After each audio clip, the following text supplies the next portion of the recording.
एक बड़े से घर में पार्टी चल रही थी। चारों ओर सुंदर सजावट थी। कीमती बर्तन सजे हुए थे और बढ़िया और स्वादिष्ट खाना मेजों पर रखा हुआ था। मनु को भी उस पार्टी में बुलाया गया था। जब मनु घर के अंदर आ रहा था तो उसने देखा कि बाहर दो छोटे छोटे बच्चे खड़े थे। वे बहुत ही ललचाई नजरों से अंदर रखे खाने को देख रहे थे। उनको देखते ही पता चलता था कि उन्होंने काफी देर से कुछ खाया नहीं था। बहुत भूखे थे बेचारे। मनु ने अंदर जाकर देखा कि लोग खाने की प्लेटों में ढेर सारी चीजें ले लेते थे। फिर उसमें से आधा खाते थे और आधा फेंक देते थे। मनु को ये सब अच्छा नहीं लगा। वह एक दयालु और समझदार व्यक्ति था। उसने तय किया कि वह उन बच्चों की मदद करेगा। मनु ने चुपके से दो रोटियां अपनी जेब में रख ली। फिर उसने ताली बजाकर सबको पास बुलाया और घोषणा की, मैं आपको एक जादू दिखाना चाहता हूँ।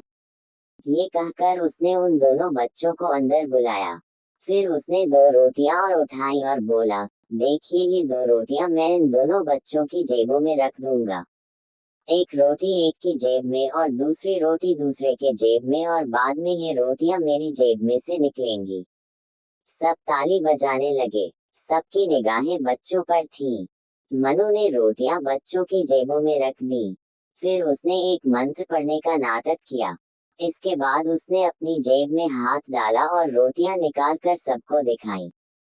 सारे मेहमान हैरत में पड़ गए। सबने मनु के जादू की तारीफ को। मनु बोला, धन्यवाद, अब यदि आप कहें तो ये दो रोटियां मैं इन्हीं दोनों बच्चों को दे देता हूँ। हाँ हाँ, क्यों नहीं, सबने कहा। मनु ने रोटियां बच्चों को दे दी। बच्चे रोटियां खाते हुए खुशी खुशी बाहर चले गए। वे भी जादू को सच मान रहे थे। जब उन्होंने अपनी जेबों में हाथ डाला तब उनको एक एक रोटी और मिल गई।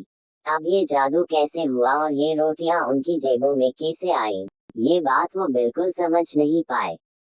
मनु का जादू तुम्हें समझ में आया क्या?